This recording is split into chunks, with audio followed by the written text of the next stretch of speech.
Hello and welcome back to the Arch Linux for Content Creators series, or ALCC for short. In the last video, we configured our Arch Linux to play video games and made some changes to our system to optimize performance. Today, we're going to look at our first video that is aimed specifically at creators. In this video, we will talk about how to have some more advanced control over our audio system. Namely, we'll look at grouping our audio to play on specific channels, adding plugins to affect our live audio signals, and how to optimize the audio latency. So if you want to learn how to improve your microphone recording quality, how to use our Linux system as a guitar amp simulator, or how to group up your audio sources so they can easily be recorded into separate tracks, then please keep watching. Before we get started, I'd like to briefly describe the terminology related to sound on Arch Linux. The Linux sound structure is generally broken down into two main parts. First is your sound system. By default, most modern Linux distros will use the Advanced Linux Sound Architecture, or ALSA. This is the modern version of its original version, OSS, the Open Sound System, which is the only other alternative sound system. So basically your two options are ALSA and OSS. And now pretty much everyone these days is going to use ALSA. The sound system is basically responsible for providing kernel level drivers for all sound cards. Unlike with Windows, you won't generally need to install a specific driver application to communicate with any sound card you wish to use. The sound system also provides various APIs that applications can use to communicate with your sound card directly, allowing for very fast response times and low latencies. The second essential piece of Linux audio, the one we're going to be focusing on today, is the sound server. The sound server is the middleman of communication between applications and your sound card. It basically mixes audio streams together and sends the full output to your sound card in real time, or essentially real time. The sound server is going to be the main determining factor of latency between applications and your output source. Linux has a much larger selection of sound servers than sound systems. Generally, each application will choose which of the three main sound servers it will use. Some audio applications will allow you to manually select the sound server you'd like to use, but this is less common unless you're using a fairly audio-specific software like Reaper or Audacity. So the three main sound servers that you can choose from are Jack, Pulse Audio, and PipeWire. Pulse Audio is the default sound server on Arch Linux. However, many other distros have begun using PipeWire as their default sound system. Ubuntu, Endeavor OS, just to name a few. Jack is a sound server which is designed to be used in professional audio situations, especially where low latency is a must. Generally, the two ways to configure your sound servers will either use Pulse Audio and Jack, or use only PipeWire. You can use PipeWire and Jack separately, but this is the general configuration is either using Pulse Audio and Jack or strictly PipeWire. Now, PipeWire is the newest sound system and was created to be a low latency single sound server drop-in replacement for both of the other two sound servers. So PipeWire covers basically ALSA support, Pulse Audio support, Jack support, and its own basically built-in PipeWire server. So this one is kind of the all-rounder, the jack of all trades, if you will. As per usual, most of this information can be found on the Arch Wiki, so if you'd like to learn more, that's a great place to start. So today we're going to be focusing on installing and configuring PipeWire, which unlike the other two sound systems, uses a separate session manager to handle routing the audio to the correct endpoints. There are two separate session managers compatible with PipeWire. PipeWire Media Session is the default session manager. However, in this video, we'll be using WirePlumber as our session manager. So let's open up the console here. So to install PipeWire and WirePlumber, we're going to use the following command. So this seems like a lot of packages to install, but basically we're just installing the default PipeWire package will not install all of the support for Pulse, ALSA, and Jack. So we're just installing those explicitly. So we're going to go ahead and enter here and enter in our password. Now, as you can see, I already have this stuff installed. I did most of this while I was doing the installation. If when you first installed Arch, you didn't install PipeWire and WirePlumber, it's going to ask you to replace Pulse Audio and a couple of other packages, and you want to hit yes to this. Now, in my case, I'm just going to go ahead and enter, and it's going to reinstall the packages I already have, as well as some of the other ones that I missed during the initial install. All right, now we've got PipeWire and WirePlumber installed. PipeWire and WirePlumber are managed via user-level systemd services. We'll need to make sure to enable these with the following commands. Now, this is going to enable the service, which basically means every time we reboot our computer, it's going to automatically execute this service, and the --now flag is going to tell it to enable it right now. So we're gonna this, and if we run a similar command, systemctl-user status PipeWire, we can look at the status of that systemd service. So let's hit enter. So now we can see this is in fact running. A bit offset for some reason. This is in fact running. Now this is complaining because I have a specific configuration file in my configuration, which we're going to be talking about in just a second, but we're not quite there yet. So yours won't have this error here. It should just say started PipeWire multimedia service. So I'm going to clear out the console here. Now we also want to make sure we do the same for WirePlumber. So we're going to do systemctl-user enable --now WirePlumber. And once again, we can use the status to make sure that it's running and there's no issues. So as you can see, this is running. I have some separate configuration going on here. Let's go ahead and clear that out for now because that's not important. Now that we've got PipeWire and WirePlumber installed, we can make sure our correct sound card is selected using KDE's audio configuration program. At the bottom right of the panel bar, we can right click on the speaker icon to open the sound panel, and we'll click on configure audio devices. So now you'll see I have some custom playback devices in here, which once again, we'll talk about these later. But for right now, you'll probably just have your built-in audio and maybe your GPU audio card somewhere in here as well. So we're going to make sure that we select the appropriate output card, which in my case, this is already selected. This is the built-in audio analog stereo. So now that those are selected, we can close out of this. All right, now we should have PipeWire and WirePlumber running. You should be able to hear audio just fine. It should be noted that any application that was running when you started up PipeWire and WirePlumber, any of those that were open, you're gonna have to close and reopen those for the sound server changes to take effect. Now that we know that PipeWire is installed and running, we can talk about configuring how it works. Namely, we're going to be looking at how to create virtual audio sinks and sources, optimizing our audio latency, as well as a few other settings that will keep our audio consistent across multiple applications. Both PipeWire and WirePlumber offer a very large amount of customization by using configuration files present in .config/pipewire.conf.d and .config-wireplumber.conf.d, respectively. Somewhat similar to the configuration files we looked at in the previous video, these configuration files use the pattern number-filename.conf for PipeWire and for WirePlumber. So if we go ahead and open up, I already have configuration files set up here. So I'm going to look at PipeWire first. And if we list the files in here, we can see basically I've just got a bunch of directories. The way that the configuration PipeWire works is there are different parts of the server that you need to configure separately. So we have a configuration for PipeWire in general. We have a configuration for the clients that use PipeWire. We have a configuration for clients that use the Jack server, and we have configuration for clients that use the Pulse audio server. Now, I like to separate my configuration settings into multiple different appropriately named files. However, you could just place all of your configuration in one big file into one of these directories. So for instance, if I look at the pipewire.conf.d and I list the files in here,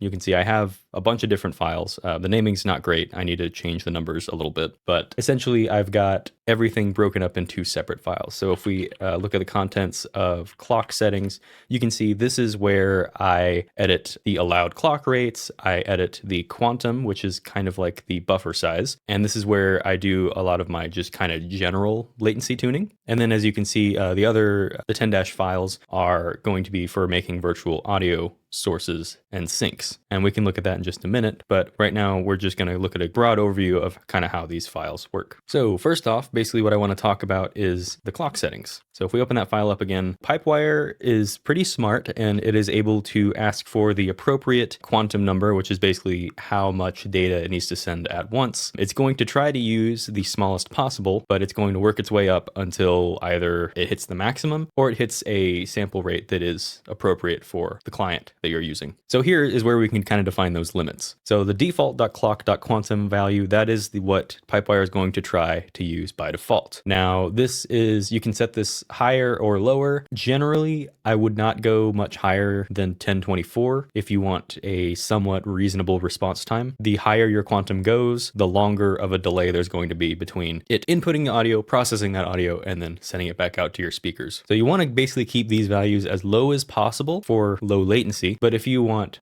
quality and stability, you would raise these numbers. This is something that you're just going to have to kind of figure out as you go. But one tool that can be very useful for figuring out what your sample sizes are right now is something called PipeWire Top or PW Top. And this is basically going to list, so we can see what our current quantum number is for, say, my built-in PCI card here. And that's choosing a default of 1024 at a sample rate of 48 kilohertz, basically. We can also see information about the format and some estimates about the current latency. The ones that I've commented out here are going to be the default values, and what is actually not commented out is what I've configured it to, obviously. So I've found that this configuration works great for me. Again, you're gonna have to play around with your settings. Really, I would try playing around with mostly the default quantum and your max quantum and your high-end quantum limits.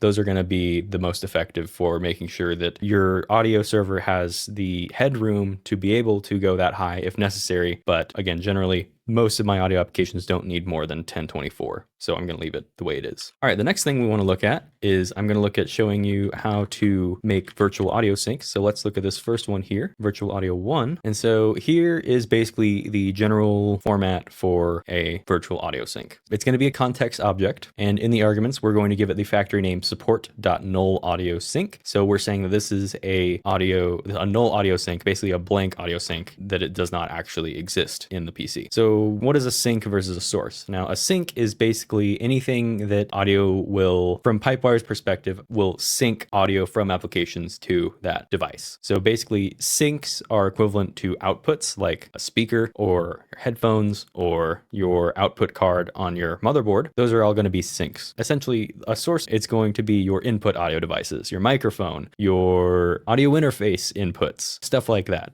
Next, you can give your virtual audio channel a specific name. So this is what it's going to show up as in your control panels. So if I open this up, we can see we've got main audio. That's where it's getting this value here. Next, we also want to make sure that this is set to audio/sync for a sync. Your audio position. Now this is going to be pretty much specific to syncs. We just want to make sure that we are using, this is telling it to use stereo. We're using two channels, front left and front right. Monitor channel volumes. That's going to allow us to see what the current volume is in this application, for instance. And monitor up pass through. I'm not entirely sure what this does. I can put a blurb on screen here that kind of describes that a little bit better. Now, if we want to go ahead and look at making an audio sync, let's look at 11 mic effects. The way you implement a virtual source is a little bit different from how you implement a sync. We're going to keep the factory name as null audio sync. And once again, we're giving it a custom name, but this is the important part. You need to set this to audio duplex. Now, this is going to make basically a duplex audio source is a card that has both output and input in the same device. Now, this is how you're going to make sure that the output of filters can pass into this virtual audio sync, and the output of that virtual audio sync can then be moved to, say, Discord or something. So this duplex option is very important. You need to make sure you include this if you're using a filter chain, basically. Next, we're going to use audio position as mono. Every microphone I've ever used is a single channel, not stereo. So this is pretty much always going to be mono for a microphone. And once again, we're going to keep the same options of channel volume and pass through so that we can actually see and edit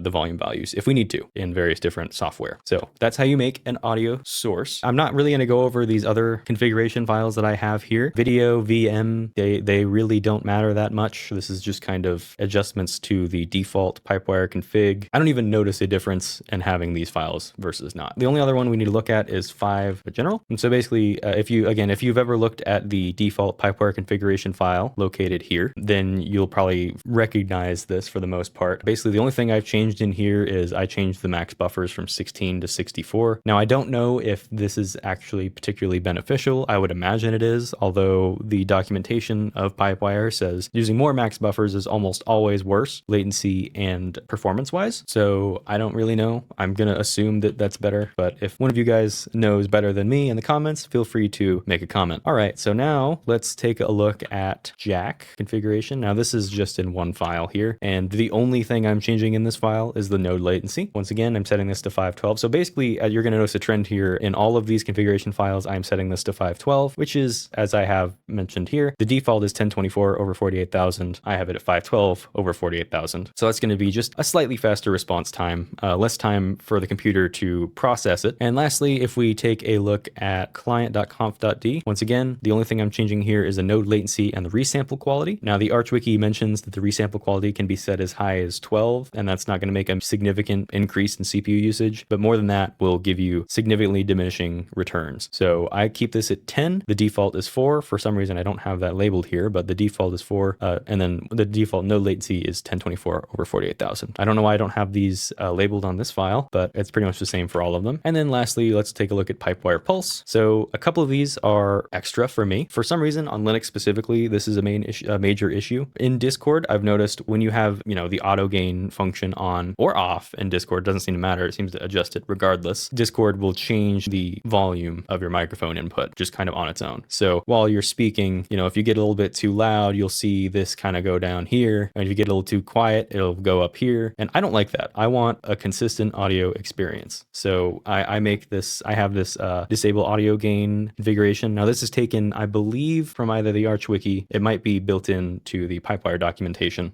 But basically, I just have it to where none of these applications are allowed to make changes to my volume. Only I am allowed to. So this is how, hence why this is called disableautogain.conf. It's because I'm disabling the auto gain for these specific applications. And these are the only ones that I use that might play around with that, but there are probably more if you have a specific use case. All right, the next thing I want to look over is the 11 node latency once again, this is going to be similar to the other files. I'm lowering this to 512. This one actually has a specified rate. This is always going to be 48,000 for me. 48K is all that I'm ever really going to need. So that's node latency for this. And lastly, if we look at Pulse properties, Pulse is a little bit different in the way that you configure it. It's got some different variables that you'll need. So I have just set all of these to 512. So this is probably not the best configuration, but it works for me. I don't have any stutters or anything. And really the only application that I ever notice this being a big issue with is Spotify. By default, Spotify wants to have like 8092 buffer size for some reason. I have no clue why. It's just kind of always done that, but I've kind of since stopped using Spotify. I kind of use my own local music library now, so I don't really find much of an issue with that anymore. But if you use Spotify like most people, that's something you may want to be aware of if you start playing around with pipewire-pulse configuration. So that's basically all that I want to cover that'll be important for latency and virtual audio. There are some more in here that I didn't cover. Those are all just kind of configurations that I've taken more or less from documentation of Pipewire or from the Arch Linux wiki and then tweaked it to the way that I want it. But the node latencies, the clock settings, those are really the main ones that are going to affect your latency. And then these virtual audio cables are the other important thing that we need to have set up. So as you can see from this terminal here, I do have I technically have 4 separate audio channels. I have main audio is 1, multimedia audio is 2, and chat audio is 3. And then I also have a separate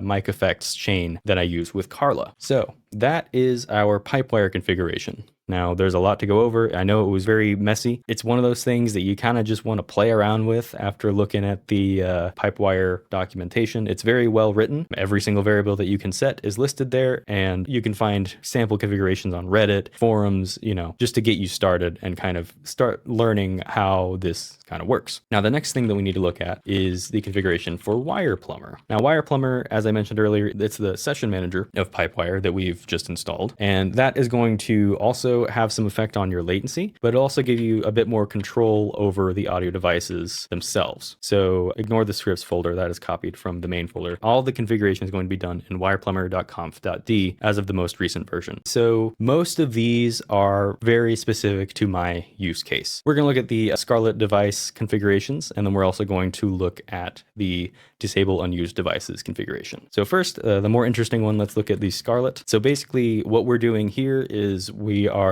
configuring our audio cards to act a certain way. Now, as you can tell, I have a Focusrite Scarlett 2i2, as a lot of people do that kind of get started in higher quality audio stuff, but also don't want to spend a fortune on it. This is where I configure it to work a specific way. Hey there, future me. I just realized in editing that I did not show you how you can find your node name and your device name for your specific cards or your sources or your syncs. So WirePlumber comes with a command line interface called wp-ctl, and we can use that to find various properties about our various sources, syncs, and audio cards. So basically what we're going to want to do is run the command wp-ctl, all one word, and we're just going to run status. This is going to give you information about every single client that is using WirePlumber in some way. So that's going to be all of your syncs, your sources, and your cards, as well as every single client that is currently using audio or has recently used audio. So for instance, if I scroll all the way to the top here, these are all the clients that I have open right now that have been using or are currently using WirePlumber. And if we scroll down just here, we'll see the audio section. This is going to be what you need to look at for setting up configurations for your audio devices. So the way this is broken up is kind of weird. So the devices section is going to be the entirety of the card, not specifically focused on output or input. This is just the card itself. Syncs, this is going to be where some of your audio output is going to be, and then sources, some of your audio inputs are going to be in here. For some reason, for the Scarletts, they show up in the filters category. So the ID of the output of my Scarlett 2i2 is going to be 56, and the ID of the input of my Scarlett 2i2 is going to be 57. Now this also lists the node name.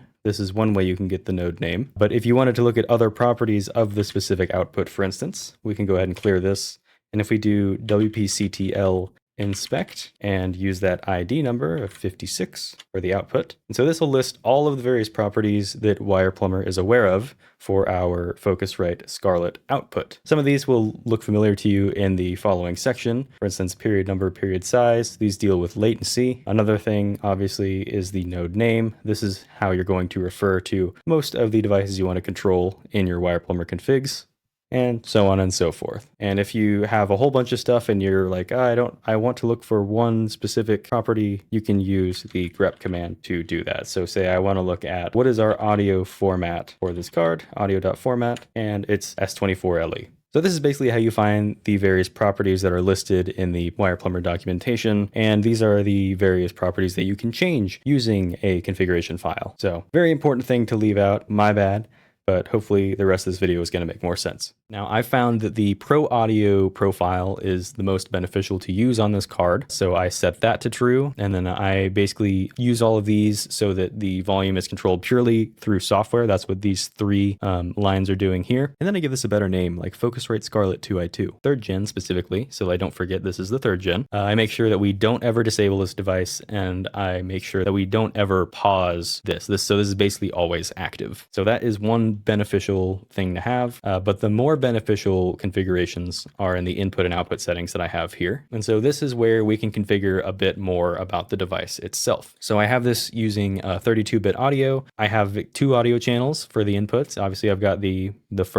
left input channel and the right input channel. I want to use this in signed 32-bit, little endian. And here's another place where we configure our allowed rates. This is, now again, this is card specific. All the configuration that we did in PipeWire is completely software specific because it's in the PipeWire server. But these settings are where you change card specific settings. So we're defining our allowed rates, our default rate, the names, and the available ports. And then we start to look at latency once again. Now, this is where I have had some issues. This is kind of hard to configure, in my opinion, to get it to where it's consistently solid, but also not super high latency. This is where I've spent the most time tweaking stuff. Now, the default that I had for this card was this configuration, this 256, 128, 256.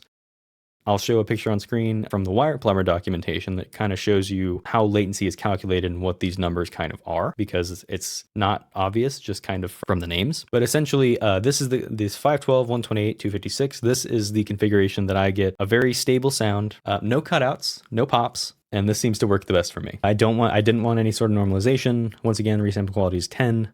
We want to make sure that we can resample, and we're changing the name here. Now, unfortunately, I can't really show you this in this panel here because I'm running in a VM, as you could probably see up here, and I'm not passing through the audio because I'm using it right now. If we look at the 62 Scarlett output settings, we'll see a similar sort of configuration. The only real difference is I've changed audio position to front left, front right, as opposed to aux 1, aux 2. Everything else in here is the same. So if you want to have separate input output configurations, I would recommend just writing one of them, copying paste into the other, and then changing settings as needed. So those are the main like latency oriented configurations that I have. And you can configure each individual card if you want. You can also configure all of the cards. So if I look at 51 disable suspension, we can see this is how you would match every source or every sync. This does support regular expressions. So this star here is going to say, this is basically the wildcard character. You know, anything after this point, it doesn't really matter what the name is after this dot. Basically, as long as it's an ALSA, starts with ALSA input, it'll affect that card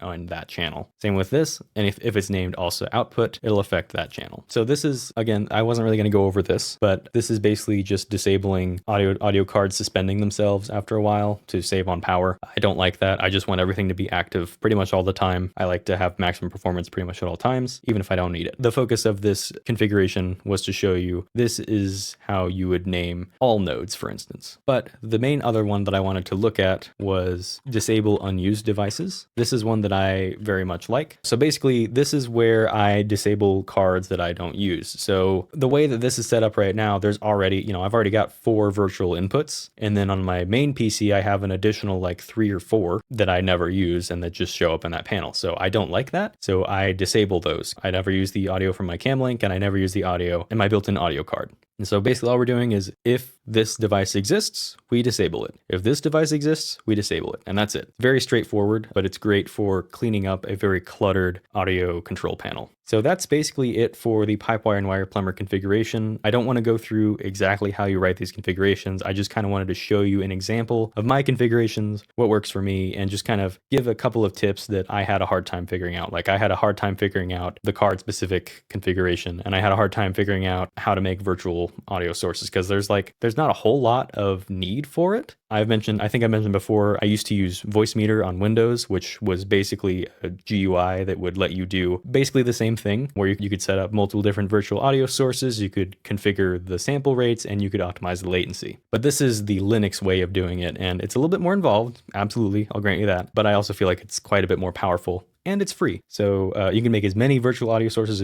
as you want, as your computer can handle. Now that we've got our sound server installed and configured, let's take a look at adding effects to our audio. If you've ever worked with recording or streaming with OBS, you're probably aware of the built-in filters you can use to apply to various audio sources and change the way the audio input sounds and reacts to other inputs in your audio chain. We're going to look at how to apply those filters globally to the rest of our PC in real time using PipeWire, WirePlumber, and Carla. This can allow us to add custom effects and noise suppression to our microphone that sounds identical in various applications like Discord and OBS using Linux Studio plugins. Now, I don't know about you guys, but sometimes I record stuff. I oftentimes use Discord and chat with people, and I've noticed that Discord specifically is always really, really quiet unless I just crank the gain dial up on my Focusrite.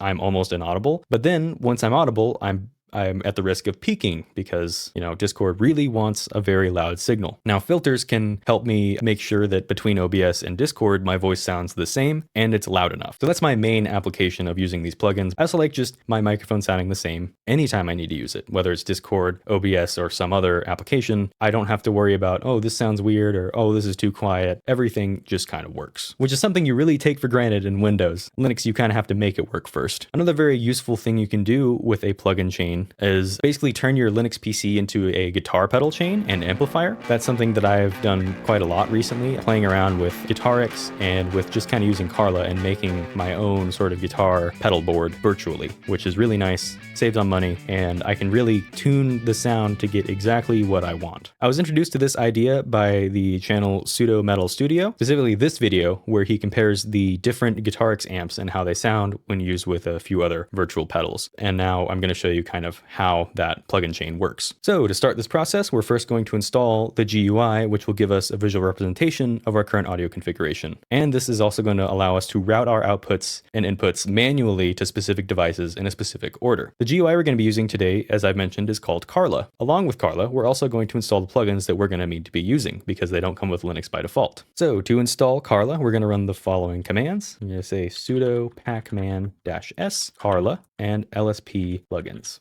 Not Carl. We're not installing Carl. We're going to install Carla. There we go. All right, so now we've got Carla and LSP plugins. That's going to be good for most of the plugins that we need. We're also going to need to install some packages from the AUR. So we're also going to run the command yay-s Guitarix gx plugins-lv2 and noise suppression for voice-git. So I'm going to wait for this to build and we'll come back to that. All right, now we've got Carla and plugins installed. So basically the plugins that we installed are the LSP plugin suite, which offers a large amount of common plugins such as compressors, gates, and graphic EQs. Then we also installed noise suppression for Linux, which installs a very light plugin to filter out background noise, and the Guitarix plugins needed to simulate pedals and amplifiers. So now let's go ahead and minimize this and we'll open up Carla and we'll take a look at that. All right, so this is the Carla server window. Basically there are three main sections here. First we have the rack here, and this is going to be where you add your plugins and it's basically going to it literally looks like a rack. So if we just add some random plugin here, let's add a big meter, sure.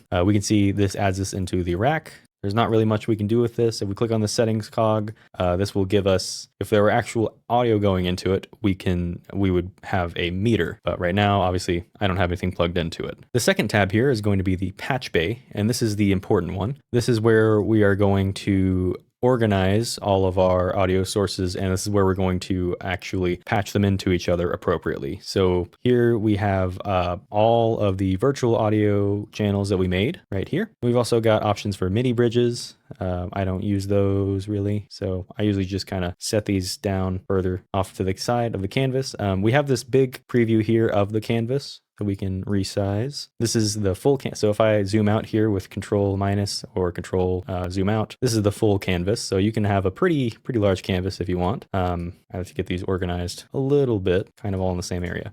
So in the patch bay, we have playbacks and we have monitors and we have inputs and captures. So basically, there's going to be different terminologies, but essentially capture is going to be anything that is a microphone. Here, we've got the main chat and multimedia audios. So these are going to be our default playback devices later, but we're not dealing with that right now. And then lastly, anything that's got just these playback options here is going to be an output. So this is the output of my speakers. Lastly, we've got logs, and this is going to just tell us any sort of issues that are happening with Carla or with the Jack server. By default, this uses the Jack server, but because we have PipeWire, it's using the pipewire pipewire implementation of the Jack server. So let's navigate back to the rack tab, and we're going to add some plugins we want to use. I don't actually want to use this big meter plugin. The first one that I'm going to add is going to be for my microphone. So let's add a plugin. And so we have kind of a weird like UI here. You can decide to favorite stuff by checking this little star checkbox here. This is not to select ones to add. This is just to select plugins to add to your favorites. So if I say Carla Patch Bay and we say favorites only, that'll show up. So I would go ahead and like scroll through these, find plugins that you think you want to try out, favorite them, and then hopefully you won't have to scroll through this again. And actually this RN noise plugin I have had some issues with. Instead, I want to use something called Noisetorch. Is going to be another noise suppression plugin, but I find that this works a little bit better than RN noise. I found that RN noise can sometimes just randomly make the microphone sound really robotic and glitchy, an issue that I've never had with Noisetorch. So I'm actually going to use Noisetorch over RN noise in this case. But since we already installed that earlier, you can play around with this. Maybe it'll work better for you, but in my case, my computer doesn't seem to like it that much. Because of the way that this VM is configured right now, I'm going to show a video here of what my Carla setup looks like normally and just kind of go through that with you. So let me pause this recording and we're going to switch over to that. All right, so now we are in my main desktop, and this is generally what my Carla configuration looks like. So, and it's basically a pretty simple plugin chain. It's one that you've probably seen before, one that a lot of streamers make in OBS. Once again, as I mentioned, this is just something that I want to be affecting all of my computer, not just OBS. So these green ones that I have labeled here, these are for my outputs. So for instance, I have this parametric EQ, a multimedia. I mentioned earlier that I like scooping the mids, and so that's how I do that. So if this is going to look all fucked up because I've got applications that I don't have usually open. Actually, I can clear some of these out. All right, that gets rid of some of the unnecessary strands here. But essentially, yeah, so I have, for multimedia audio, I have anything that is, playing music. So I usually use MPD. I also, if I open up Spotify here, you'll see that that's going to connect to the multimedia audio as well. I just kind of start playing something. So Spotify audio connects to this multimedia audio, and then all of that audio is going to go through this parametric EQ, which if we go back into the rack and look at the settings, this is kind of what I've got. A little bit of a smile graph. It's a little bit weird. I've got some extra things added in here. But basically this is how I have my parametric EQ. And so all of my audio is going to have a little bit of a boost in the bass and the treble. And then all these red ones, I don't know why that's not red.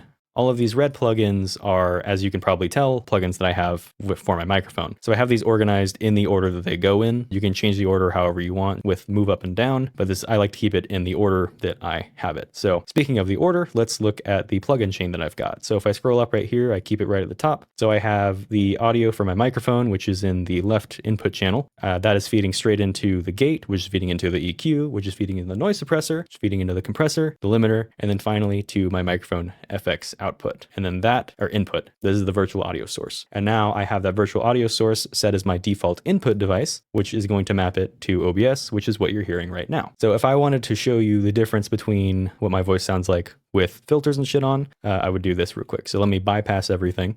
All right, so this is what my voice is going to sound like without any sort of plugins or anything. It's going to be really, really quiet. I'm going to have to boost it in post because this very first gate here that I have, I do have a pretty significant input gain because I have the input on my actual focus rate very low. So let me go ahead and turn everything back on. And now you should hear my voice sounds a little bit better and significantly louder. I guess I could just really quickly open these up and just kind of show you. So basically here's my gate here. The way that I configure this is I basically set it to the highest point when I'm not speaking, and I've got like my computer fan running and I've got the AC on. That's going to be like the bare minimum noise floor. So if I stop speaking for a minute, you'll see that all of the background audio is below this blue line here. This blue line is going to be the zone that activates that says, hey, this is not important audio. All right, next up, if we look at the parametric equalizer, you'll see a kind of similar graph to the parametric EQ. Basically, all I'm doing is I'm cutting out some bad resonant frequencies. That's what these little dips are. And then I'm also boosting the good part of the bassy part of my voice and just a little bit of treble gain as well. So once again, I'm kind of making the smile graph here. This is how I have my voice set up, and it seems to work pretty well. Next up is the noise suppressor for voice. There's not a lot of configuration to this one. This one you can actually really just use these sliders here. And the main one that you want to adjust is this VAD threshold. This is basically the threshold that is considered voice. Generally, this is recommended to keep it around 80-ish. Higher than 90, you're probably going to get some cutouts, and less than 80, the noise suppressor is not really going to do much for you. I keep it at 85, and that seems to work out pretty well for me. Next, we've got the compressor. This is going to make sure that all of my audio is more or less in the same range. So when I'm speaking quietly, or if I like step away from the microphone, it's still, it's noticeable, the dynamic change, but you can still hear me just fine. And then when I start like get right up into the microphone and I start yelling, if I start yelling into the microphone, we're not actually peaking anything. So that's what this compressor is mostly doing. And for the loudness part, I also have a limiter, but these are my current compressor settings. They're very reminiscent of what you would see if you were doing an OBS plugin. I got the ratio at 4:1. The makeup gain is 4 dB, which is probably a little bit high, but that's okay. Threshold's at -18. I'm not going to go over how compressors work and how to set them up, but if you're coming from OBS and you followed the whole, how to make your OBS audio sound great, this will look very familiar to you. Lastly, I've got this limiter in the plugin chain, and that's going to make sure that anything the compressor doesn't catch in time, the limiter is going to make sure is not super loud. Now I've got it to cut off at -2 dB. The default is 0, but I like having a little bit of headroom here. So yeah, that's basically my plugin chain and just kind of how this is all organized. And then I have, all this stuff going to the appropriate things. So like if I have Discord open and I'm in a call, so let me open up Discord, join real quick. My Discord is actually going to connect the audio to this chat audio, and the input for Discord is coming from this microphone FX thing. So very useful once you get this all set up, but I really like keeping these things separate, because then on my Stream Deck, I do have a profile that lets you toggle the audio for each of these individually, so that I basically have made, with Carla and a Stream Deck, I have made my own mixer. Virtual, but it's a mixer. So that's basically my full audio configuration. It looks really complicated if you've never seen a graph like this or all of these, but it's really not. It's pretty straightforward, and it's just kind of working from the lowest to highest effect, basically. So yeah, that's what my Carla setup looks like. Hopefully this gives you some sort of ideas for how to set up your Carla configuration, but this is how I do it. The last thing I am going to show you related to Carla is how to start up Carla with your specified configuration on boot. So anytime you want to start something on boot, probably your first sort of thought should be the auto start directory. And if that's not possible, or you need to start earlier, then you want to look at using systemd services. Now, we've already talked about systemd for PipeWire and WirePlumber, but you can also make your own systemd services to run specific things the way you want. So the way that I do this on my computer, I've actually copied the file over here to my downloads. And if we look at this file, basically this is a systemd file, tells you what the description is, what to run, and you can give it certain parameters to run with. Now, this is how I run my application. The way that I start Carla is I use this systemd service. So this is going to run Carla with the specific path to the configuration file that I use by default. As you may have noticed in the previous recording I made, I called that Carla mic effects .carxp. .carxp is the extension that Carla is going to be looking for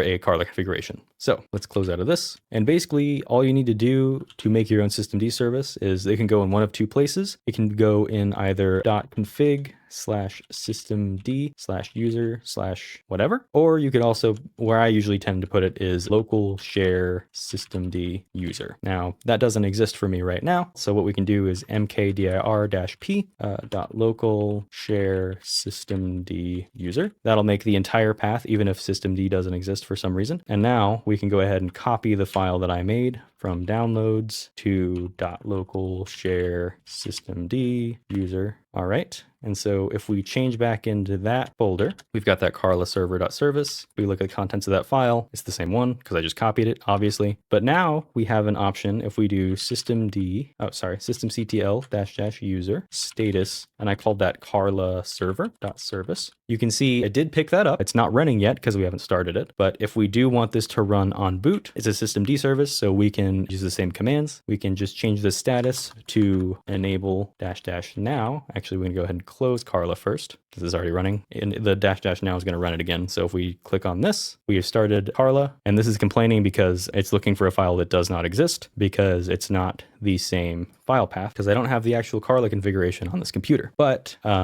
once you have the specific file in place, it will work for you. So that's how you start up Carla on boot. I like to use systemd. You could also use auto start if you want, or you could just start it up manually. So that's the beauty and the curse of Linux. It's going to assume that you know what you're doing. All right, so now that we've got WirePlumber, PipeWire, and Carla all installed and configured, you can play around with Linux audio to your heart's content. Now, I have spent a lot of time getting my audio exactly the way that I want it, with all of these bells and whistles that a lot of other applications have built in, but I wanted to apply that to my entire system. And now hopefully I have given you enough information to where you can do the same thing and really tweak your audio experience on Linux exactly the way you want it. Now, I did not really show you all of the complexities of setting up all your applications to use chat, multimedia audio, and all this, but the best way I have found of doing that is to install one more application, and I don't remember if we have this already or not, so we can look and see, do we have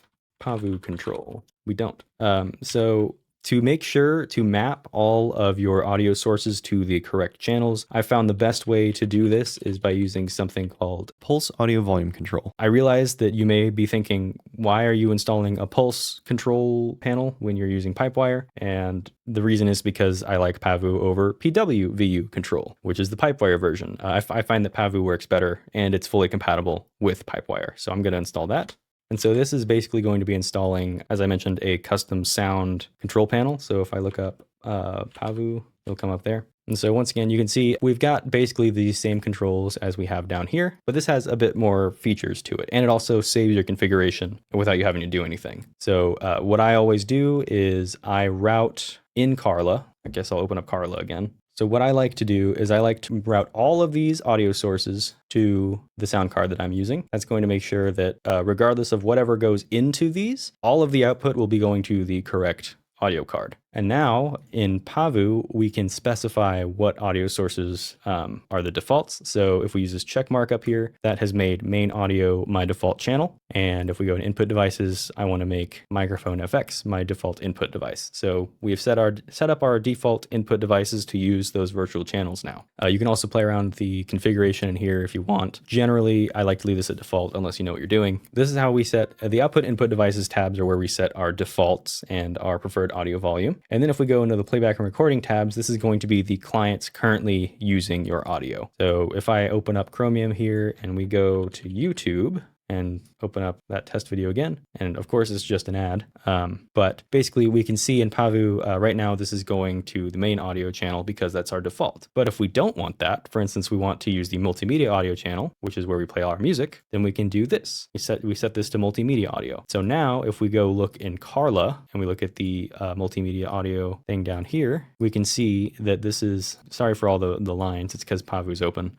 We can see that this is playing straight into the multimedia audio output here, which is then going to be going into the built-in output card. So this is basically how you would set up each individual application to use the correct source. So every application that you want to specify, you're going to need to open it up, make sure it's playing a sound, and then once it's playing a sound, you'll have the option to select which one you want to use. In this case, I use, all my browsers are going to multimedia audio, Spotify is going to multimedia audio, MPD is going to multimedia audio, everything else is going to be going into main, with the exception of like Discord, which I run Discord into the chat audio, etc., etc. So hopefully you kind of understand basically why this is so useful and why this is so nice, is we can basically have all of our various clients being grouped up in these virtual audio syncs, and then we can have a separate audio control for all of those. So it's like, oh, you know, I'm playing a game, I want the game to be loud, but I still want to listen to music, but I don't want it to be too loud. So we can turn this down to basically where we want it. And then, you know, say this is going to be especially beneficial for OBS, because in OBS, that's going to basically record everything the exact same way as you are hearing it. So you can basically make your experience identical to what you're experiencing and what's being recorded, at least from an audio perspective. So it's very cool. It's very powerful, but it is going to take some time to configure, and it's going to take some playing around. So I'm assuming, since you're watching videos about Arch Linux, that you like tinkering and that you like things not working immediately. Maybe not like it, but you're used to dealing with it. I realize that this audio configuration is very, very very niche, it's a bit complex and could be a bit off-putting for people. So hopefully you'll take a chance with it, but if not, totally fine, totally understand. All right, so that's all of our audio configuration and kind of how to start getting everything set up and working. I apologize if this was a very disorganized video. I've recorded this video or something like it twice now. That's part of the reason I have taken so long to make this new video, is I just couldn't really get everything right. I've got a script here that I kind of glanced at for reference, but I found that it was just better to kind of go off the cuff and just kind of explain things as I see them, because this is a complex configuration and not one that really most people even are going to want to use, but it is once again very powerful and a good demonstration of the freedom and the just absolute ability that you have to do whatever you want with your desktop that works for you. The ability to do things like this is one of the main draws of Linux, Arch Linux specifically to me, but Linux in general. I like not having a template to work off of. I like having to find every single thing that I like and basically just piece together an operating system that I enjoy. That is the main reason that I enjoy Arch Linux so much. I can make it work exactly how I want, and I can test out other things without breaking everything. Usually there are some exceptions to that rule, but yeah, so that's it. Thanks so much for watching, and I'll see you in the next one. If you enjoyed this content, please leave a like and a comment. Tell me if you have any better alternatives to what I've been doing. Thanks again so much for watching, and I'll see you in the next video. Take care, guys.